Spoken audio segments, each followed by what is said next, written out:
WADR, promoting dialogue. It's midday in Dakar, 1 o'clock in Lagos. Good afternoon and welcome to Newslink on West Africa Democracy Radio, broadcasted on 94.9 FM and around the world on WADR.org. First, our top stories. Ivorian opposition executive lingers in detention ahead of November 8 protests. Nigerian Senate advances bill to replace petrol cars with electric vehicles. I have been driving an electric car for 7 years. I was one of those who bought the very first Tesla when it was manufactured. If the whole world is now using electric cars, who will develop petrol cars for Nigeria? World Food Programme and Japan declare vital food assistance for Gambians. If they don't have this, they're going to resort to some coping mechanisms. So to prevent those negative coping mechanisms is to assist them. And when they have this, they will not do that. And 5 Chadian generals appear in court for attempted corruption. Please stay tuned for details of the stories and more. Here is a more edit with Newslink. Many thanks for joining our broadcast. Let's begin this afternoon with Senegal and Mali reaffirming their commitment to strengthen military cooperation as the jihadist threat edges closer to their shared border. Senegal's Minister of the Armed Forces, General Biram Diop, met in Dakar with a Malian delegation led by Colonel Major Oumarou Mega to discuss closer defense collaboration. The meeting comes amid Mali's worsening security situation marked by fuel shortages and repeated attacks on supply convoys by the jihadist group JNRM. Both countries have already launched joint patrols along the Djibouti border region near Kais, following an attack just 2 kilometers from Senegal's territory in July. Despite Mali's withdrawal from ECOWAS earlier this year, Dakar and Bamako continue to pursue pragmatic cooperation focused on regional stability and counter-terrorism. Beyond security ties remain strong as trade between the two countries hit 802.8 billion silver francs in 2024, with Mali absorbing more than half of Senegal's export to Africa. Elsewhere in Côte d'Ivoire, Damana Picasse, an opposition executive, is currently in detention after calling for a significant street demonstration on November 8, 2025. He was arrested by state security on Tuesday. Damana Picasse faces accusations of inciting insecurity by demanding the release of political prisoners. The detained opposition figure serves as vice president of the PPACI, the party of former Ivorian president Laurent Gbagbo. Abdullah Hassan completes the story. Damana Picasse was arrested by police in Bingaville shortly after the Constitutional Council confirmed the re-election of Ivorian President Alassane Ouattara for a 4th consecutive term. The public prosecutor accuses him of inciting a popular insurrection and potentially attempting to overthrow state institutions. Prior to his arrest, Picasse, who serves as vice president of the opposition party PPACI, called for mobilization on November 8 to demand the release of political prisoners. These prisoners include hundreds of individuals arrested or convicted for disturbing public order around the time of the October 25 presidential election. However, the public prosecutor, Omar Kone, stated that the opposition's calls for demonstration led to armed gatherings that resulted in acts of violence, including assassinations and armed robberies, which undermined national security. In an official statement, the public prosecutor said these demonstrations also led to the destruction of electoral materials during the presidential polls. With only 2 days remaining before the planned demonstration in Abidjan, there are concerns about further arrests among members of the PPACI, the party of former President Laurent Gbagbo. That was a report from Marcel Arsene Blay in Abidjan, voiced by Abdullah Hassan. We head now to the Central Sahel region, particularly in Niger, where Transparency International is demanding the unconditional release of 3 journalists detained by state security forces in the Tillaberi region. This demand was contained in a statement issued on Wednesday by the Nigerian Association for the Fight Against Corruption, the local chapter of Transparency International. The organization argues that the authorities have not provided a valid justification for the arrest and imprisonment of the journalist. Chris Fatija reports. The journalists involved are Ibro Chebu, editorial secretary of the Sarawonia Press Group, Yusuf Seriba, director of the online media outlet Lezeko du Niger, and Umaru Kani, director of the newspaper Le Harrison. They were placed under arrest warrant on Monday, November 3, 2025. In a statement, Transparency International condemns this action as a blatant violation of Niger's international commitments and a serious assault on freedom of expression. The organization states that this detention aimed to silence dissenting voices and weaken the media's role as a counterbalance to power. It highlights that Niger is a signatory to the International Covenant on Civil and Political Rights, which guarantees freedom of expression under Article 19. The anti-corruption group also emphasized that in a country where journalists are imprisoned for doing their jobs, corruption can flourish with impunity. Transparency International, however, demands that all charges against the arrested journalist be dropped and calls on the authorities to cease the harassment of media professionals. Muritala Tuberu's report from Niamey and voiced by Christopher Aticho. We move now to Nigeria, which is taking a bold and controversial step towards its transport future. The Nigerian Senate has passed the Electric Vehicle Transition and Green Mobility Bill 2025 for its second reading. This move could gradually phase out petrol-powered cars and position the country as a leading hub for electric vehicle production in Africa. WDL's Abuja correspondent Usman Umar reports. The proposed legislation, sponsored by Senator Orji Uzor Kalu, aims to establish a national framework for Nigeria's transition to electric mobility. According to lawmakers, this bill, when enacted into law, will require international automakers to partner with licensed Nigerian assemblers to set up local plants and source at least 30% of their components domestically by 2030. Ben Mure Bruce, a former senator and electric vehicle user advocate, shares insight about this initiative. Nigeria must be prepared and understand that the cars we drive today are dinosaurs. It's like anybody give you a contract to buy a VCR. Nobody's going to buy it. You can make it, nobody's going to buy it. It's an obsolete technology. I wanted Nigeria to be prepared for that day. And I give myself as an example. I have been driving an electric car for 7 years, maybe 10 years, the Tesla. I was one of those who bought the very first Tesla when it was manufactured by Elon Musk. And I've been driving it for 10 years. The legislation aligns with President Bola Tinubu's agenda for clean energy and economic diversification, imposing penalties of up to 500 million naira for unlicensed importers of electric vehicles. However, cross-sections of Nigerians are expressing optimism and skepticism regarding the affordability, energy supply, and infrastructure readiness for electric vehicles. It's a good initiative, all right, but I think we should run before we start flying as a nation. What Ben Bruce has suggested is noble, all right, and it shows that he's a thinking person. But as a country, we have at this point, we have plenty challenges, we have plenty issues. I don't think electric car is the problem of Lagosians. We're an economy dependent on petrol. If the whole world is now using electric cars, who will develop petrol cars for Nigeria? Energy experts and economists believe that if the Electric Vehicle Transition and Green Mobility Bill is passed into law, it could signify a pivotal moment in Nigeria's transportation evolution, steering the nation towards cleaner roads and sustainable growth. For Newslink on West Africa Democracy Radio, Usman Umar reporting from Abuja. More stories coming up on West Africa Democracy Radio. Newslink continues. We cross over to the Gambia, where over 9,000 individuals affected by recent floods and climate shocks are set to receive essential food assistance. On Wednesday, the United Nations World Food Programme, WFP, with support from the government of Japan, launched this food assistance project in the country. The ceremony took place in Basse, the Upper River region. It brought together flood victims and government representatives, including local citizens groups. Sankle Janko report. At the Governor's House in Basse, families gathered under the morning sun as World Food Programme WFP and the Government of Japan launch a new emergency fund assistance project. This initiative aims to assist more than 1,100 households, benefiting over 9,000 people who've been affected by recent floods and windstorms across the country. Suleiman S.S. Jame is the head of WFP in the Basse office. Most of them are farmers who actually must have cultivated their rice or groundnut, and they are not harvesting to benefit them now. So if they don't have this, they're going to resort to some coping mechanisms. So to prevent that those negative coping mechanisms is to assist them, and when they have this, they will not do that.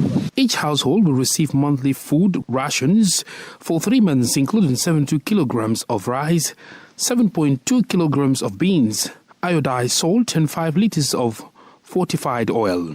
Boubacar Fofana from the Gambia's National Disaster Management Agency says this support comes at a crucial time as families continue to recover from the devastating floods that occurred this year. We are targeting female-headed households. We are targeting households headed by widows, households headed by children, households headed by chronically ill people. For beneficiaries like Fatou Jallo and Nyima Kamara, the food assistance provides a sense of hope. This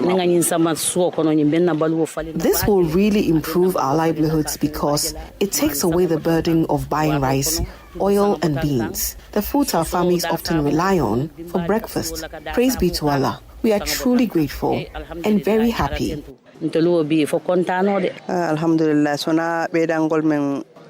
Praise be to Allah. This support is a great addition to our sustenance, especially for the children. We are truly happy and we want to thank them sincerely. It will greatly ease the burden of providing food for our families.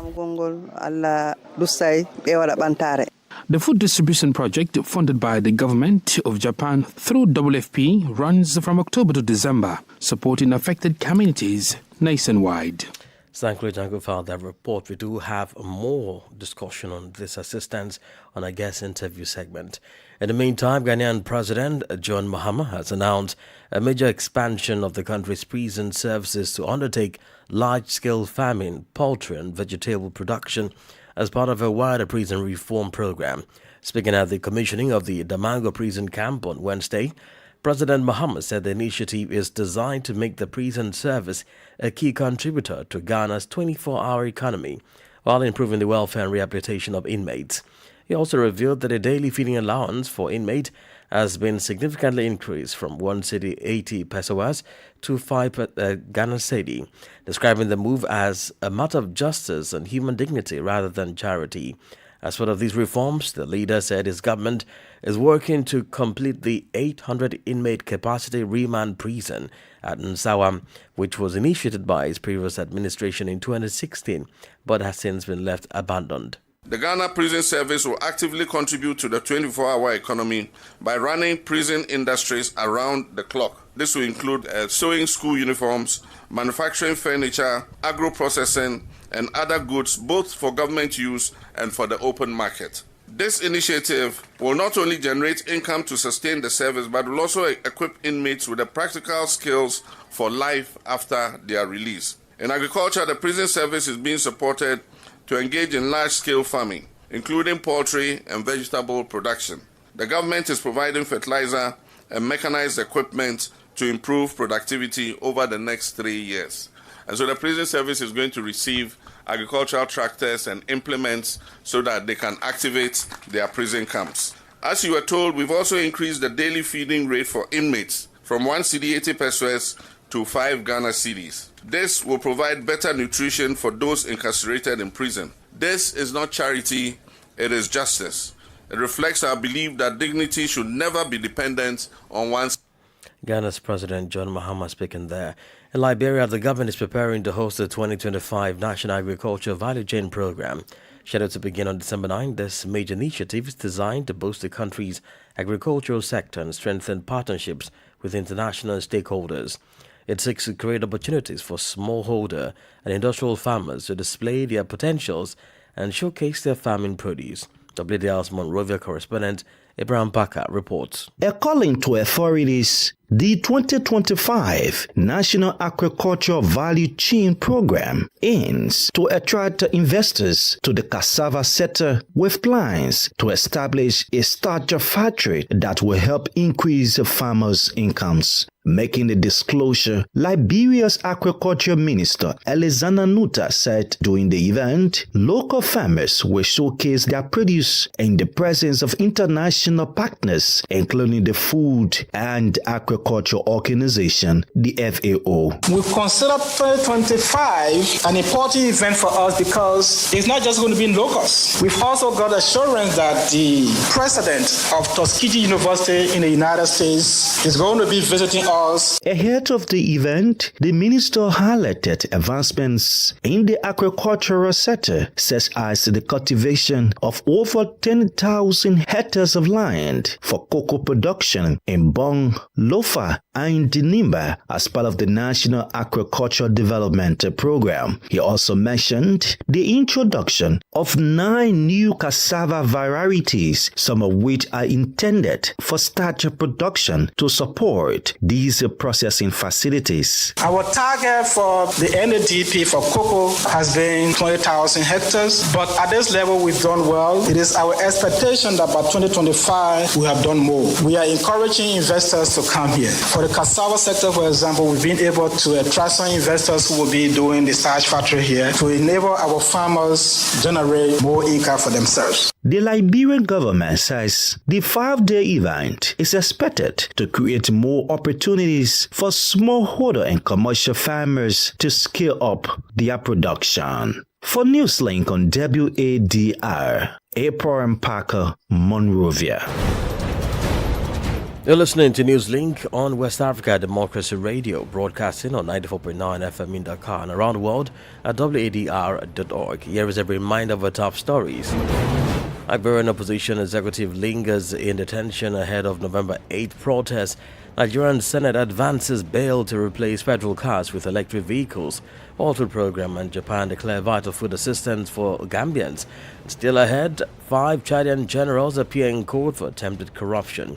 We don't have the press review, a guest interview, and sports briefs. Please stay with us. West Africa Democracy Radio. It's you speaking. Don't forget we're streaming live on wadr.org, YouTube, and Facebook. And to some environmental news now, we turn attention to Lomé, the capital of Togo, as stakeholders in the environmental protection sector are mobilizing this week around the United Nations project for capacity building in plastic pollution reduction. This initiative marks a new stage in Togo's fight against the global scourge. The ultimate goal is to validate a national action plan for the sustainable management of plastic products and waste across the country and beyond. Augustine Coley reports. Every year, more than 400 million tons of plastic are produced worldwide. Half of this amount consists of single-use plastics and less than 10% is recycled. Togo is among many countries facing this challenge. To tackle this issue, the country is implementing a project supported by the United Nations Development Program, UNDP, aimed at enhancing national capacities to reduce plastic pollution. For several days, experts, decision makers, and representatives from civil societies have been reviewing the legal framework and compiling an inventory of pollution sources. Pageban Tuameba, head of the Climate Change Division at UNDP, says the life cycle of plastic from production to disposal is also a key focus of the discussions. Since 2011, Togo has been intensifying its efforts to limit non-biodegradable plastics and promote ecological alternatives. That was a report filed by Altive Wadrago in Lomé and voiced by Augustine Coley. In Chad, 5 army generals accused of attempting to bribe an investigating judge appeared in court on November 5. The closure trial took place at the Clessom Detention Center near N'Djamena, where the officers have been held since late September. They are accused of offering 100 million CFA francs to secure the release of Muhammad Masahoud, a former treasurer in Abeche, who is facing charges of embezzling more than 6 billion CFA francs. Among the accused generals is reportedly Hood's father. During the hearing, defense lawyers requested a confrontation with the judge, while the prosecution argued that the N'Djamena High Court had no jurisdiction in the case. A verdict is expected on November 12. This is the newspaper review. Stay abreast and find out what the top stories are in your country. This is the newspaper review. The newspaper review. We return now to Accra for the newspaper review with Nadine Tete.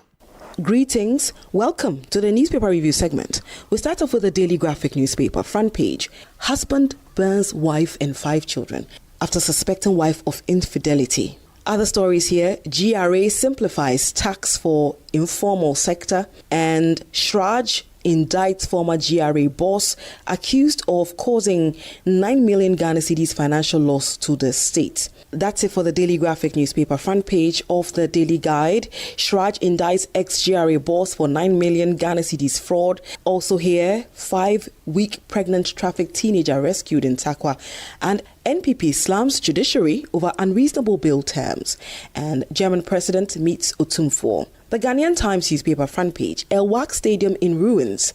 Military declines comment. Also here, Speaker of Parliament Alban Bagwin seeks more progressive and inclusive model parliament. Other stories here. Inflation eases further to 8.0% in October. That's according to the Ghana Statistical Service. The Chronicle newspaper, OSP was powerless to stop Oforiatta from leaving Ghana. That's according to the Special Prosecutor Kisi Ejebing. Also here, Shraj bars ex-GRA boss from holding public office. The Supreme newspaper, encroachers invade Amrahia, take over land reserved for STEM school, Adenta Assembly accused of issuing double permit, and Ghanaian MPs visit Nigerian Senate and House of Representatives. We'll wrap up with the National Enquirer front page. Ex-GRA boss found liable in 9 million Ghana cedis financial loss to the state. A 5-year ban from holding public office handed him.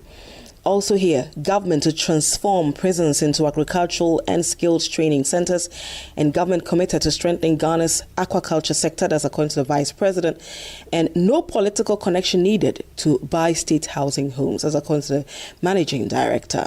The Daily Democrat, transparent tax system critical, Julius Debra says that's the Chief of Staff.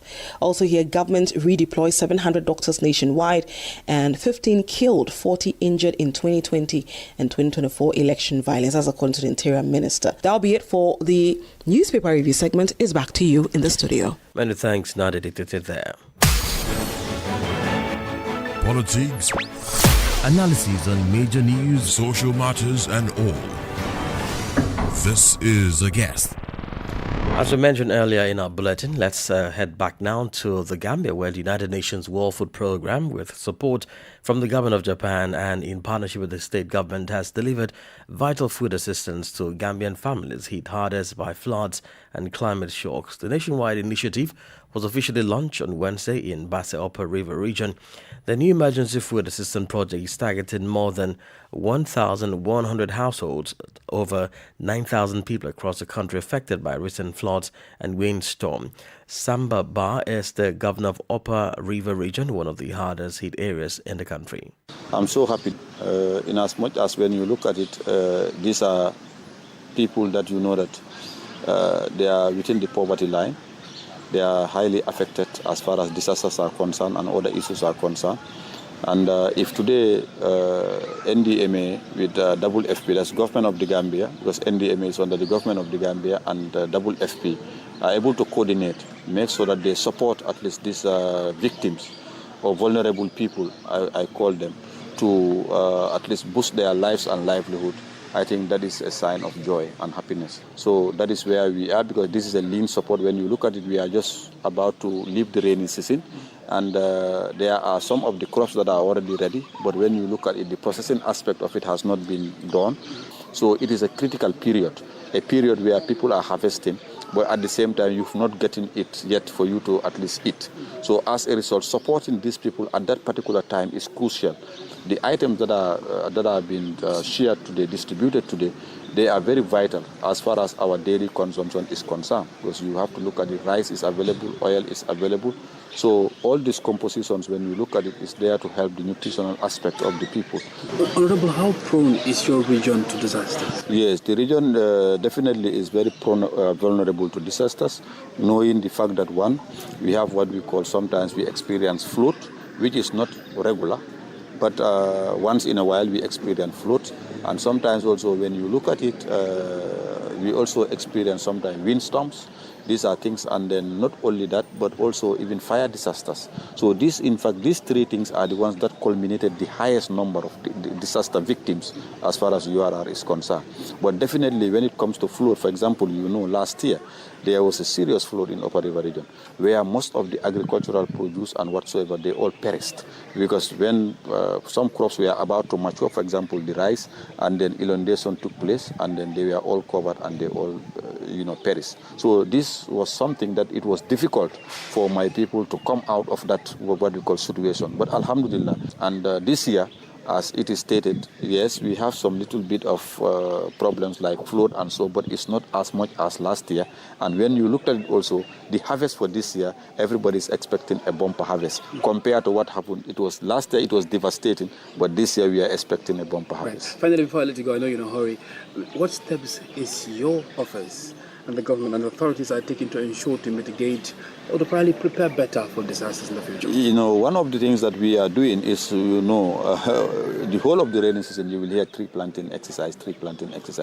And now we are not only doing tree planting exercise, but also we are trying to make sure that it is now tree growing. When you plant the tree, let it grow up to the highest level. Because with that, you can be able to overcome windstorms.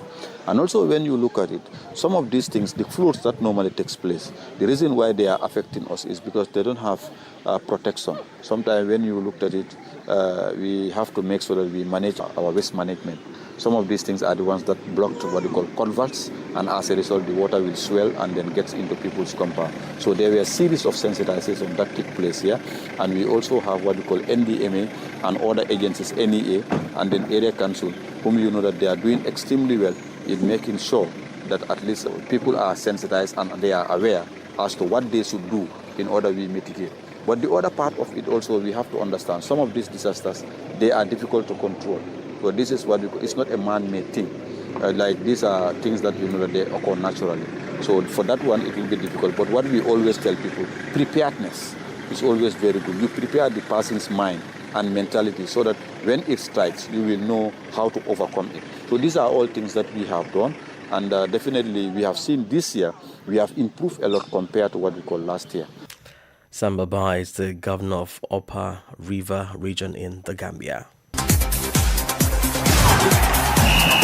And in sport, Nigerian forward Victor Osimhen has scored his first Champions League hat-trick, bagging 3 goals as Galatasaray trounced Dutch outfit Ajax 3-0 on Wednesday night. The Super Eagles opened the score sheet in the 59th minute of the game with a header. Osimhen converted from the spot in the 66th minute and completed the hat-trick 12 minutes later after another penalty. In the last match day in the Champions League, the Nigerians scored a brace as Galatasaray, the Turkish champions, beat Bodo Glimt 3-1. The victory was the Turkish Giants' 3rd win in a row in the competition, following the victory against Liverpool in match day 3. Osimhen also scored the winner. Meanwhile, Hakimi, who suffered a severe sprain, will be unavailable for several weeks, according to PSG. Since Paris Saint-Germain's Moroccan international, Hakimi is suffering from a severe sprain of his left ankle and will be unavailable for several weeks. The Moroccan right-back was injured on Tuesday evening during his team's 1-2 defeat against Bayern Munich on the 4th day of the Champions League. Injured after a heavy tackle by Colombian Luis Diaz in first half stoppage time, the Parisian defender left the pitch in tears. Last season, Hakimi had a remarkable year with Paris Saint-Germain, winning the French Championship, Ligue 1, the Coupe de France and the European Champions League. And we've come to the end of this edition of Newslink on West Africa Democracy Radio, broadcasting from Dakar, Senegal. Thank you for listening, and many thanks finally so for the technical support. Let's keep the conversation coming on all of our social media platforms: X, TikTok, Instagram at WDR English, and Facebook West Africa Democracy Radio English Service. Coming up at the bottom of the hour is a flagship ramen program and Viroscope. I am Imo Edet. Good afternoon.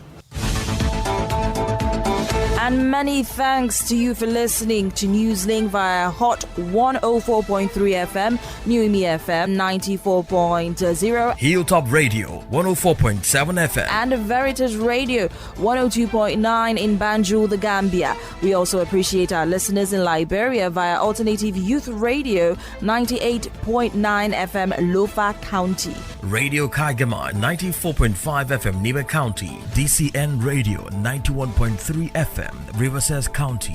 Wakat FM Radio, Baga, Liberia. Radio Gulf FM 91.3 Sierra Leone in Nigeria and Love 104.5 FM Abuja. For you listening via Radio Pad 95.1 Damango, Savannah region, and on Royals FM 104.7 Wenchi, Ghana, we say a big thank you. Remember, West Africa Democracy Radio is all about you, your views, and your opinions.